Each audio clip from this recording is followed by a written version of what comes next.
Всем привет, с вами Оля и канал Шитие Мое. Сегодня по вашим просьбам я покажу моделирование платья в горох с отдельной юбочкой.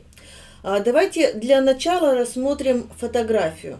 Конечно, детали на этой фотографии не видно, но я могу предположить, то есть я четко вижу здесь рельефы, я четко вижу здесь молния по переду, но предполагаю, что молния не до конца, не до самого подола платья. Молния потайная, чтобы она была как бы не видна на первый взгляд. И я предполагаю, что молния здесь предположительно от линии бедер, может быть чуть выше. Тут как бы тоже, знаете, наверное, каждый будет решать сам. Но не от линии талии, иначе вы в это платье не войдете, потому что платье приталенное, с выточками, то есть... Я думаю, что здесь вот базовые основы и ничего не меняли. Единственное, что я хочу, наверное, перенести выточку талиевую по спинке чуть-чуть к линии бока. То есть я буду делить именно линию бедер и буду делить пополам. Но об этом чуть позже. И предположительно это платье отрезное по линии талии. Конечно, можно сделать цельные рельефы, то есть вот цельный рельеф, центр переда, бок спинки и центр спинки, цельные рельефы, то есть минуя талию, не отрезая. Но я думаю, то есть это мое личное мнение, не знаю, как там было на самом деле, но мое личное мнение это то, что предположительно, потому что платье сшито из тонкого, легкого, может быть даже скользкого шифона.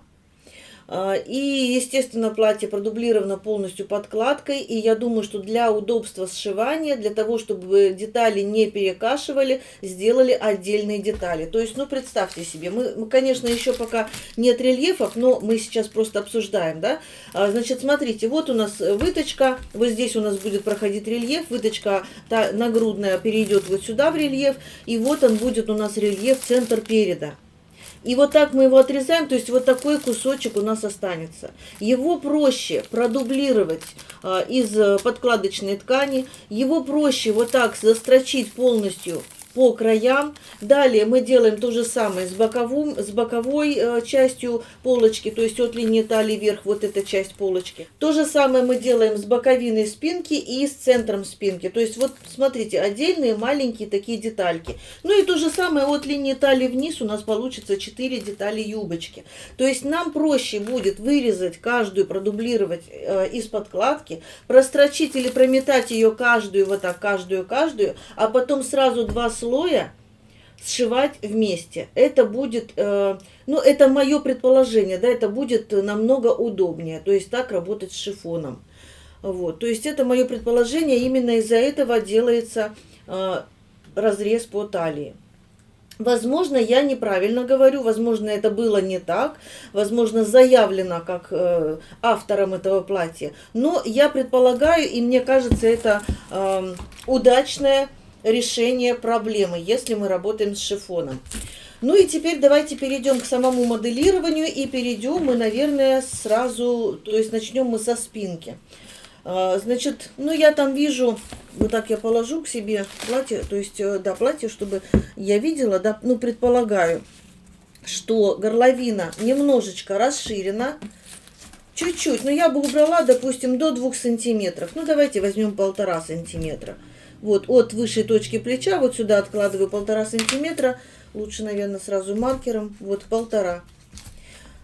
Углублять по спинке или нет, это ваше дело. Но я бы не стала, поэтому я просто вот так провожу новую горловину, прорисовываю. Вот так расширила ее на 1,5 сантиметра и достаточно.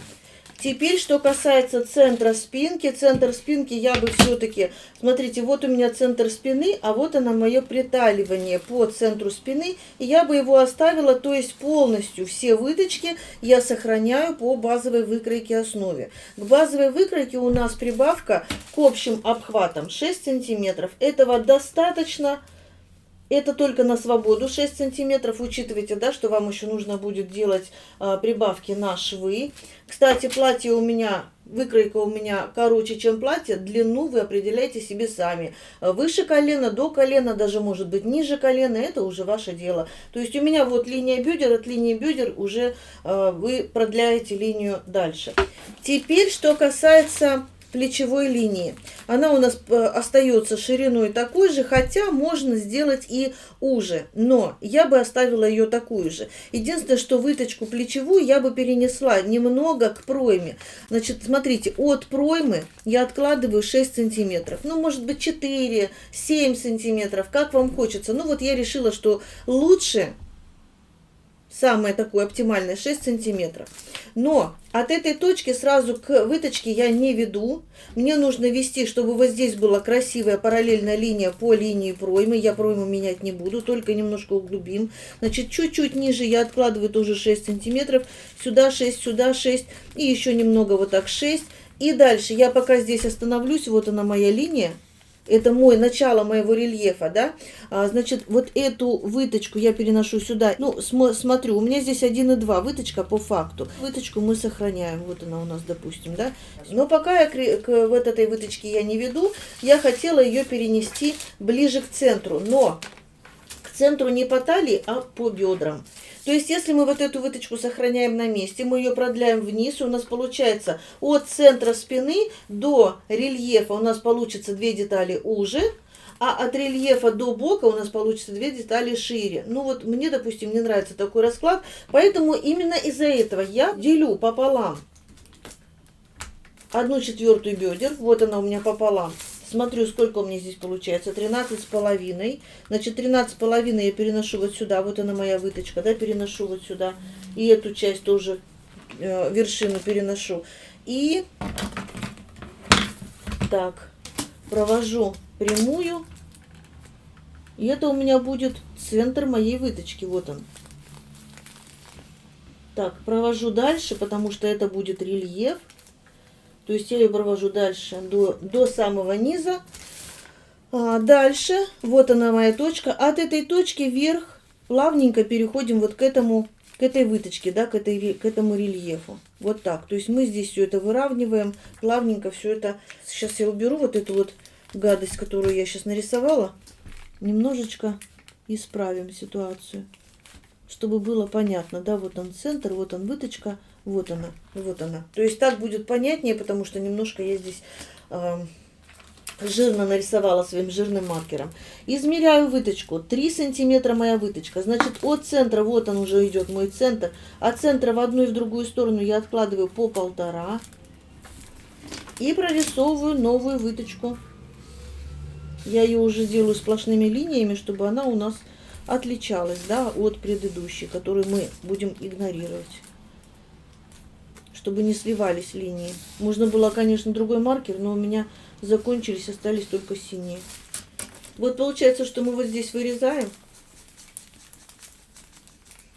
Вот это мы все убираем, вырезаем. Вот он у нас получается рельеф. Здесь мы пишем центр спины. И здесь мы пишем центр спины, потому что мы будем отрезать. Так. Контрольная точка. Контрольная точка. И вот это тоже у нас будут контрольные точки. Но я так жирно нарисовала, чтобы для вас, чтобы вы видели. Это тоже контрольная точка. Теперь, смотрите, вот она наша выточка. Вот он, рельеф заканчивается вот здесь и заканчивается вот здесь. Эти точки, вот эти точки мы с вами соединяем прямой линией. То есть плечевая линия пошла. Дальше от этой точки до уже края плеча мы тоже соединяем прямой линией. Они у нас чуть-чуть идут вот так с наклоном. Когда мы здесь сошьем, линия плеча выровняется.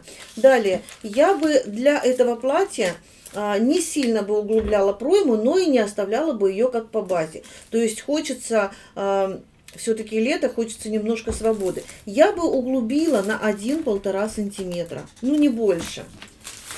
Ну 2, наверное, это уже будет много. Углубляем на 1,5 и прорисовываем линию проймы.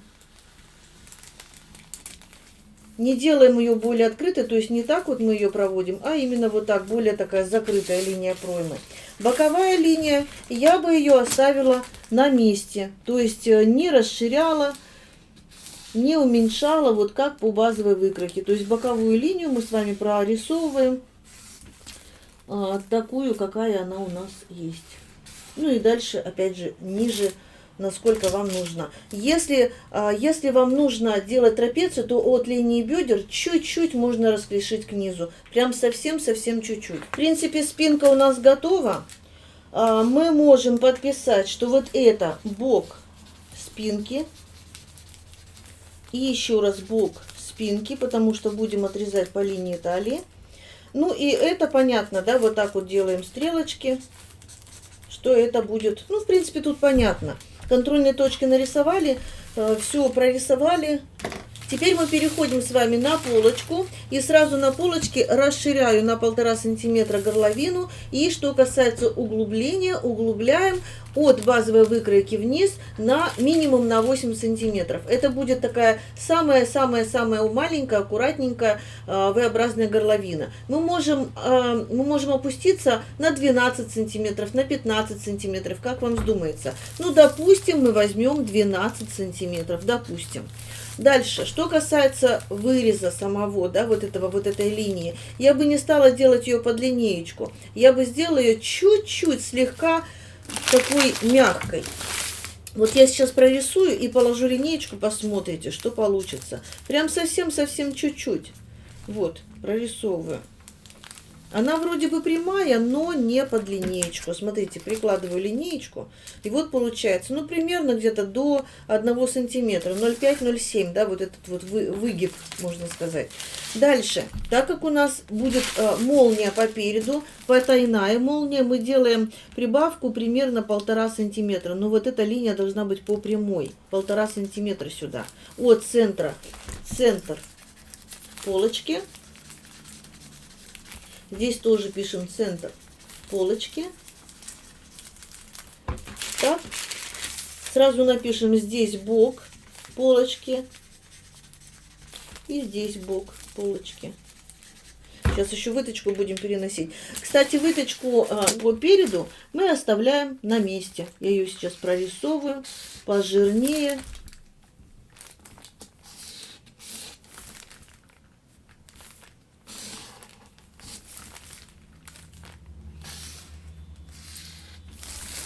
Линию талии я тоже, наверное, прорисую все-таки здесь и здесь.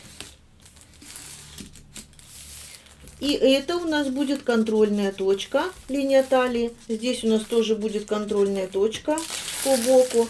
Дальше мне нужно, так, я сейчас вырежу, наверное, вот так, пока вырежу полочку.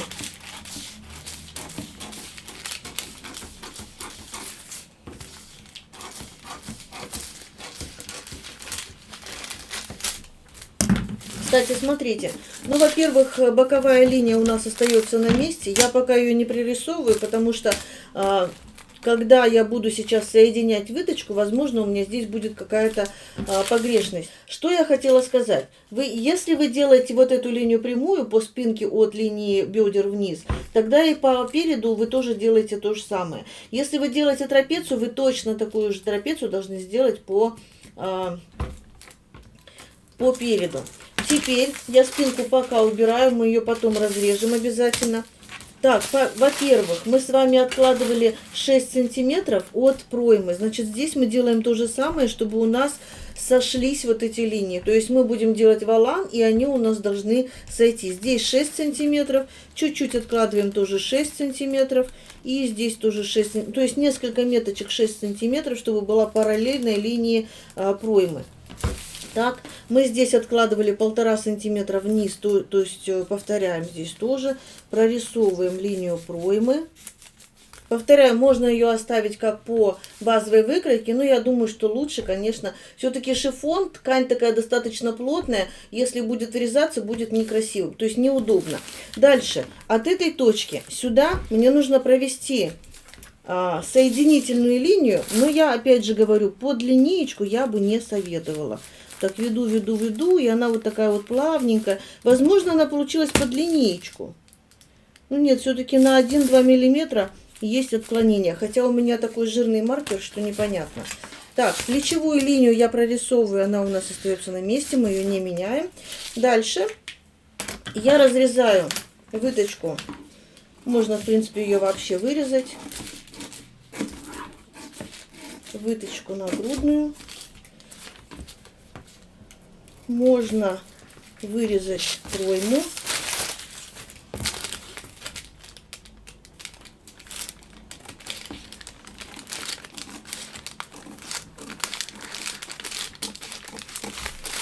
Плечо. Так, ну и теперь разрезаем по рельефу до высшей точки груди.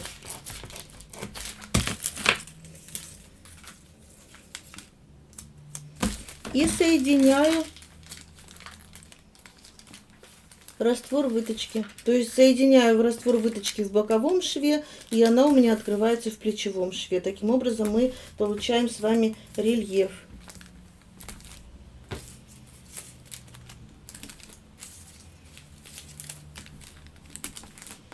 Так, дальше вот это мы все будем вырезать. Контрольные точки написали, то есть отметили, это тоже у нас будет контрольная точка. Вот здесь у нас тоже будет контрольная точка. Через вот эти точки, через центр выточки, вот сюда мы проводим, то есть продолжаем линию, это у нас будет продолжение рельефа. В принципе, мы практически закончили. Вот эти 1,5 сантиметра я продляю дальше. То есть это у нас будет цельнокроенная, естественно, планочка, и сюда мы будем сшивать молнию. И эту линию мы будем продолжать с вами до самого конца. То есть мы будем, сюда мы будем сшивать молнию, а где у нас будет заканчиваться молния, продолжаем шов. И он будет в разутюжку, поэтому минимум 1,5 сантиметра. Что касается молнии, где мы будем начинать молнию вшивать? Если у вас небольшая разница между обхватом талии и обхватом бедер, то можно где-нибудь посерединке. В принципе, войдем. Если у вас достаточно большая разница, можно либо от линии бедер, либо чуть ниже. То есть тут тоже уже вы смотрите сами, как вам нравится, как вам удобнее. То есть мы сейчас можем с вами вырезать. Все отметили, поставили отметочки. Вырезаем сразу горловинку с цельнокроенной планочкой. В общем, вырезаю по центру. То же самое я сейчас вырежу полностью спинку и будем разрезать на части. Главное все это прописать. Все, чтобы было, все отметки, где какая деталь, где какая часть. И когда вы будете уже кроить на ткани, не спешите откреплять выкройку от ткани, чтобы не потерять, где какая деталь. Ну, то есть это опять же просто мой совет. Потому что детали будут похожи, особенно вот эти вот юбочные, да, детали, то есть низ платья, будут похожи, и вполне можно будет запутаться.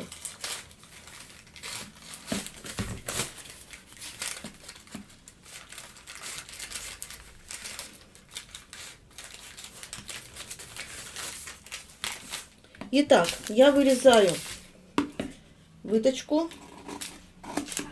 плечевую. Так. Можно, в принципе, вот так сложить раствор и посмотреть. Плечевая линия должна быть прямой. Вот видите, у меня прямая. То же самое здесь. Складываем. Но она у нас в любом случае здесь будет прямая, потому что мы ее разрезали, да? Складываем, она у нас прямая. И еще мы можем сразу сверить вот эти детали, то есть до выточки, да, до разреза. Плечевая линия, она у нас будет сшиваться именно вот так. Далее вот так. То есть вот эти детали, вот эти части должны совпадать. Дальше вырезаю выточку талиевую по переду и сразу разрезаю на рельефы. Так, здесь тоже вырезаю линию, то есть выточку, вот эту часть выточки.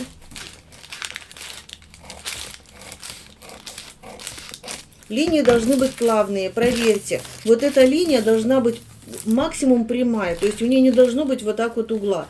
Вырезайте, срезайте. Вот этот угол тоже должен быть более таким мягким. То есть не бойтесь вы здесь убрать пару-тройку миллиметров, прям не бойтесь. Лучше сделайте потом, сделайте шовчик, то есть припуск на шов побольше, допустим, 1,5 сантиметра. Если вдруг вам будет здесь тесно, можно будет разбавить шов. Но эта линия должна быть прямой, здесь не должно быть угла. Так, полочка, спинка готова. Мы с вами, смотрите, я разрезаю по линии талии. Здесь написано бок полочки, но вдруг вы испугаетесь где-то что-то, можно написать вот так: талия. Если вдруг вы боитесь, да, талия. Лучше все прописать. Опять же, талия и талия. Ну и здесь тоже можно написать, то есть вот так стрелочками. И здесь можно стрелочками. То есть вот это мы с вами стрелочки, чтобы они были именно друг на друга смотрели, чтобы было видно, что с чем сшивать. Значит, можно, кстати, и пронумеровать эти детали, но я думаю, что это уже лишнее. В общем, если вы новичок, чем больше вы напишете, тем легче вы потом будете сшивать, то есть меньше будет проблем. Юбочка, конечно, я уже говорила, будет длиннее детали юбочки, но это уже можно, в принципе, и на ткани, да. Что касается полочки, мы закончили. Теперь то же самое делаем и на спинке. Разрезаем по рельефу.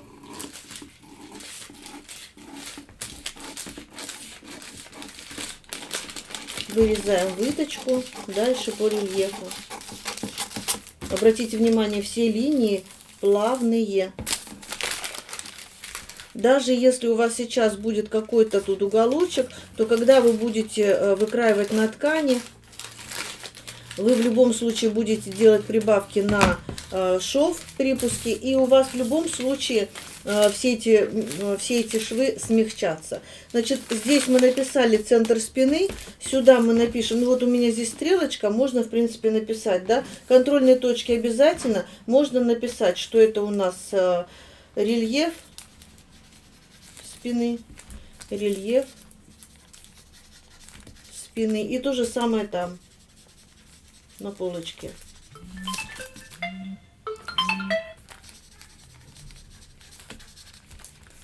И разрезаем по линии талии.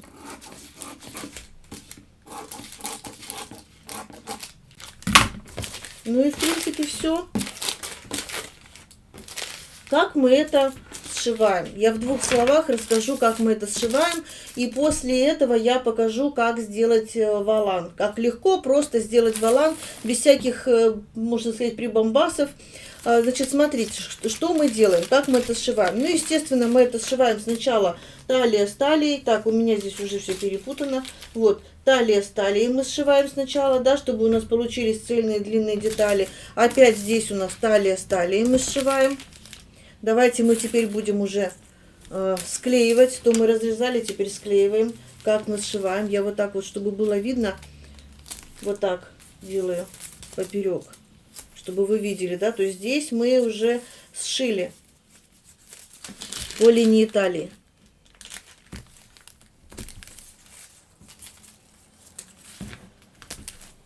Так нам будет удобнее сшивать воланы. То есть это точно. Так. Еще. Сначала разрезали, потом сшили.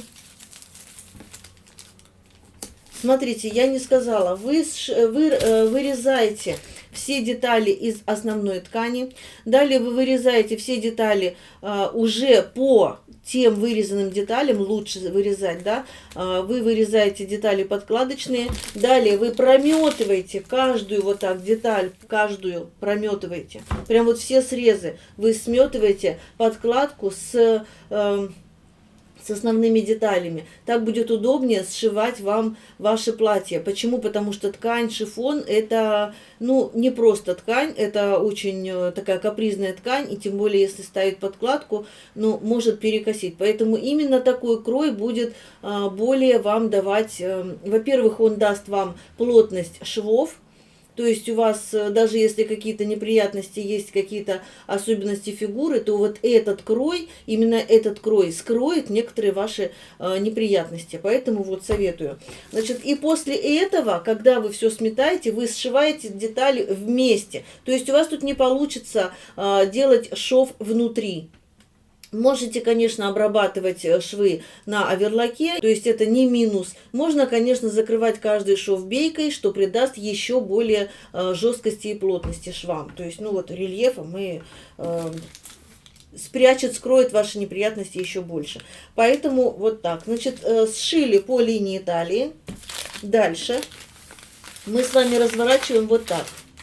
То есть я разворачиваю, вот она моя спинка, 2 детали, и вот она моя полочка, 2 детали. Вот так я разворачиваю. И сшиваю плечевые швы отдельно. Отдельно сшиваю плечевые швы по полочке.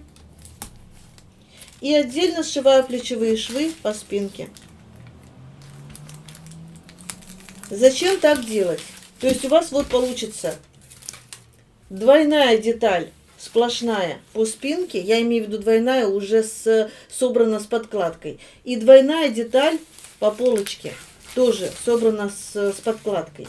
Далее мы вырезаем с вами сразу 2 волана и вшиваем уже вот в эти рельефы. То есть, смотрите, я не вижу, как там все это выглядит сзади, но согласно этой фотографии, получается, что от линии талии, ну, примерно, наверное, сантиметров 5 выше взяли. Можно от линии талии сразу начинать вшивать. Можно, ну, примерно 5 сантиметров вот так выше, отсюда начинается волан. Вот сюда идет волан. Вот мы вшиваем. И примерно так же по спинке, 5 сантиметров вверх, опять же это примерно, мы продолжаем вшивать волан. Так, почему мы это сейчас делаем, прежде чем вырезать волан? Нам нужно вот измерить вот это расстояние от начала волана и до конца волана. Точно так же здесь. Расстояние будет одинаковое, когда мы будем это все сшивать, расстояние будет одинаковое. Но меточки мы должны поставить в любом случае. Вот я ставлю от талии выше, да, ставлю на одном уровне. И здесь тоже от талии выше я ставлю на одном уровне меточку. Теперь, ну, наверное, проще будет измерить по спинке. Опять же, здесь мы делаем вот так пунктирную линию, то есть я прорисовываю, что сюда мы будем вшивать волан. Вот, у меня здесь уже пунктирная есть. Я беру сантиметровую ленту и от метки, где я поставила, где у меня будет приблизительно начинаться волан, я начинаю измерять. Полностью вот так, от спинки, через плечо и до вот этой вот метки. У меня получается 67 сантиметров. Убираю пока полочку и спинку.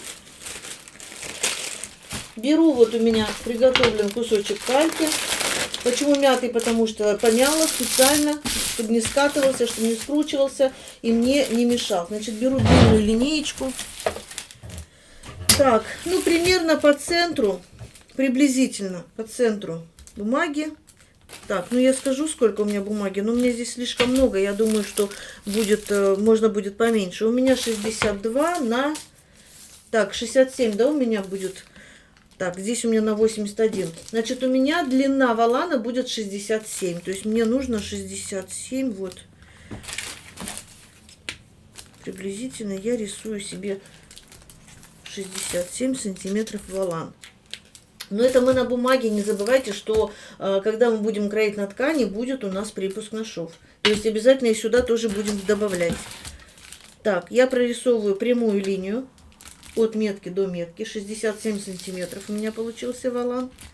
Дальше я нахожу центр, 67 сантиметров, чтобы не считать, долго время не терять, в уме уже не считается, все. Так, 33,5 центр, проводим, можно под уголочек, проводим центр.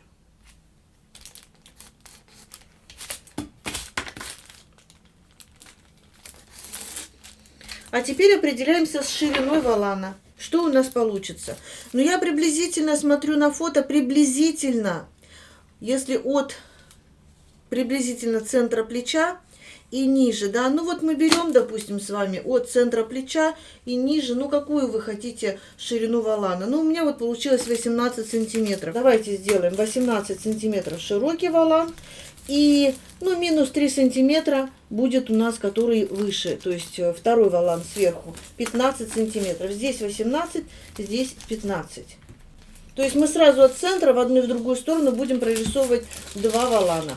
Теперь мы можем с вами взять лекало, если у вас есть. У меня лекало вот такая маленькая, не подойдет, но у меня есть глаза.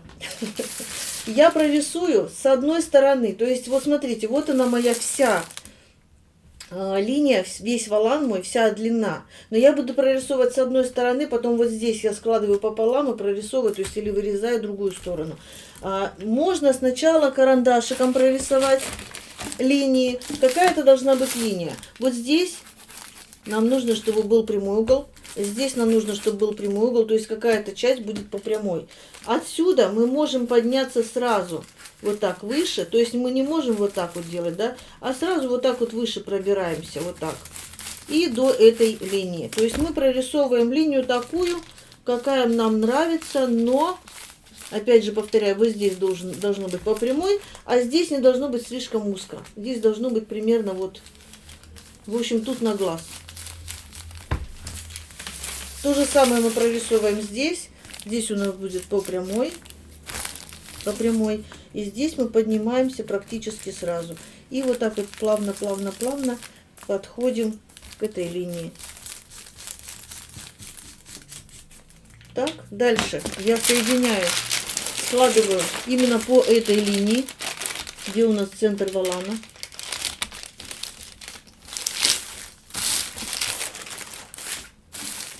И вот как раз видно здесь, вот он центр, то есть край.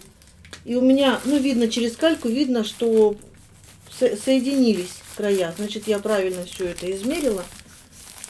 В общем, вот так я повторяю, копирую по контуру и вырезаю.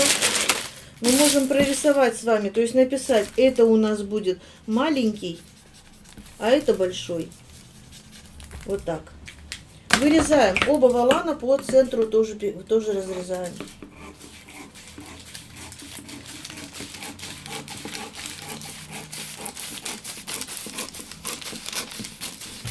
Я думала, что глядя на это платье, быстренько сейчас расскажу моделирование, и думала, что это займет буквально 10 минут. Но, оказывается, видите, все не так просто. Если делать, как я в последнее время говорю, живое видео, то есть все досконально рассказываю, показываю, то видео получается не маленьким. Итак, воланчики мы с вами вырезали. Далее, смотрите, вот эта линия, вот по этому срезу мы будем вшивать волан в рельеф. Но он же у нас не может быть вот таким прямым. Он будет некрасивый, без фалдочек, без всяких вот этих сборочек. То есть будет некрасиво. Поэтому мы сейчас с вами просто берем и разрезаем. Не дорезая примерно пару миллиметров до вот этого края, можно прорисовать себе вот так линеечкой полосочки ровные. Ну, примерно вот на ширину линейки. Не надо сильно там чистить, сильно делать сильно узенькие, чтобы потом в них потеряться. Значит, вот так я разрезаю прям по прямой на ширину линейки. Можно, конечно, я уже сказала, можно просто на глаз нарисовать несколько, то есть нарезать несколько полосочек. И мы будем раздвигать с вами вот эту часть верхнюю. Мы будем раздвигать, чтобы воланчик был красивый и волнистый.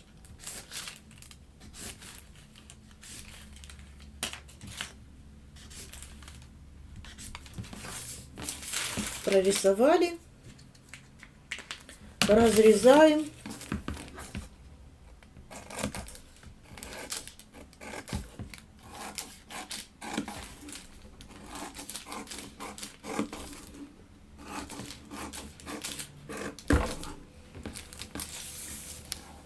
Видите, мы уже разрезали, мы можем с ним делать, что хотим. То есть мы можем заворачивать его, куда захочется нам. Видите, разрезаю второй вторую половинку и будем сейчас с вами расклешать вот эту сторону.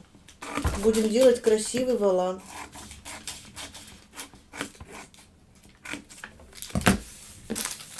Разрезали. Мы можем прям вот так в круг сделать, да, вот так. Мы можем сделать вот так. То есть, чем больше мы вот этого вот сделаем, то есть вот так, да, мы можем сделать. В принципе, нам ткань здесь позволяет. Можно сделать вот так. Далее, здесь, так, мы сейчас, главное, чтобы не находила вот эта вот часть на другую, то есть одна сторона на другую. Мы можем просто сделать вот так в круг, а можем сделать как улитку. Значит, беру я вот эти свои липучки. Ну и приблизительно сейчас буду раздвигать.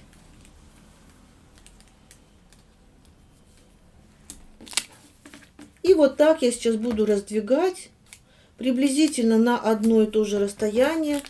Вот эти маленькие, конечно, на одно расстояние не получится, а уже большие приблизительно мы с вами раздвигаем на одно и то же расстояние. Приблизительно, да, вот здесь у нас должно быть, ну сколько здесь у меня? Ну сантиметра 3, наверное. 3,5, 4. И вот так мы с вами продолжаем склеивать. То есть вот я начала, почти половину я склеила. Можно положить на чистую кальку, склеить, потом обвести, вырезать. Можно просто приклеить на чистую кальку, и чтобы вот эти вот части не приклеивались, просто потом вырезать полосочку. Можно так. То есть как вам удобно, так и делайте. Главное, чтобы потом этот скотч не приклеился к вашей ткани. И вот смотрите, у меня получился воланчик, который я всегда могу вот так приклеить на чистую кальку. То есть вот этими вот своими клейкими штучками. Вот так можно приклеить. Когда мы будем выкраивать на ткани, обязательно мы должны сделать припуск. Припуск мы будем делать и здесь. Я вот так вот неаккуратно, правда, ну понятно, да? Припуск мы будем делать и сюда, будет обязательно, поэтому вот здесь нужно, чтобы было расстояние для припуска. Ну, естественно, припуск мы будем делать вот здесь. Смотрите, вот эти части у нас неровные, но мы, естественно, их будем делать вот так, выравнивать, да, когда мы будем кроить на ткани. И у нас получится вот такой красивый воланчик. Когда мы его раскроем,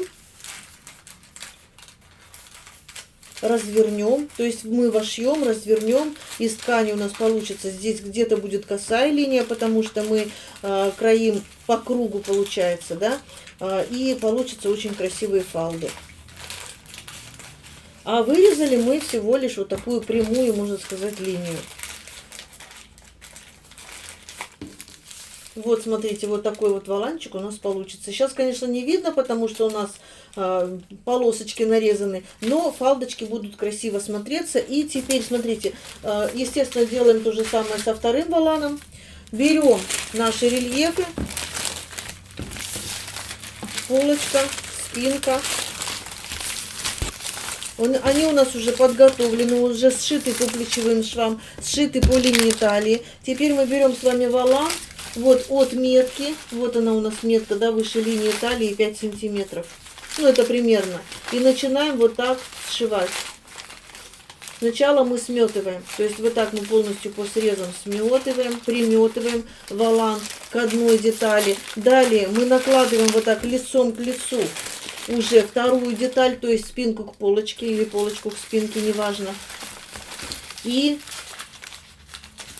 совмещая все эти точки контрольные, и мы вшиваем волан между слоями ткани. И получится вот такая картина. Ну, я думаю, что понятно, да, я все это делала из бумаги, все это делала, может быть, неаккуратно, некрасиво, но я думаю, что главное, чтобы было понятно. Вы, конечно, можете взять макетную ткань, все это проделать на макетной ткани и проверить, нравится ли вам такая модель и вообще, как вы это поняли, то есть поняли вы или не поняли. Кстати, из макетной ткани не обязательно делать подкладку. Главное, что если вы шьете из такой сложной ткани, как шифон, например, да, и вам, естественно, необходим подклад. Почему? Потому что, ну, шифон все-таки прозрачный, и нам просто необходимо подклад, чтобы он у нас, платье у нас не светило. Значит, если вы будете делать подклад, то обязательно вот эти все детали, все отдельные детали, вот эти вот маленькие,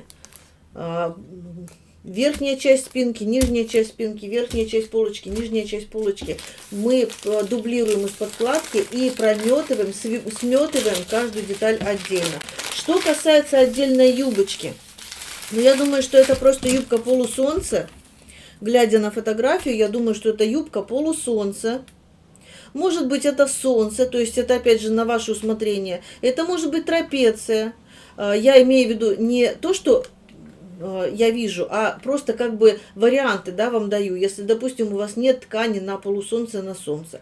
Если вы хотите такую юбочку, но у вас не позволяет ткань, вы можете вполне взять прямоугольник, собрать верх на ниточку, обработать нижние края и пришить на пояс. Вот собрать верх на ниточку и пришить на пояс, получится как бы юбка-татьянка. Ну и впереди у нас пуговка. Я думаю, что это как бы понятно. Я не буду уже здесь кроить нигде эту юбку полусолнца. Я думаю, что и так понятно, что такое юбка полусолнца. В крайнем случае, есть у меня на канале такое отдельное видео, как выкроить юбку полусолнца. Я показываю на, ну, в масштабе, можно сказать, на маленьких бумажках, на маленьких листочках. Я очень надеюсь, что это видео вам было полезно, понятно и интересно. Пишите свои комментарии. Жду вас в телеграм-канале «Швейная продленка». Если вы еще не знаете, я переименовала бесплатный телеграм-канал. Теперь он называется «Швейная продленка». И скоро-скоро в этом канале будут появляться все мои базовые выкройки. Так что спешите, подписывайтесь. Всех жду с нетерпением. А сегодня всем пока. До новых встреч!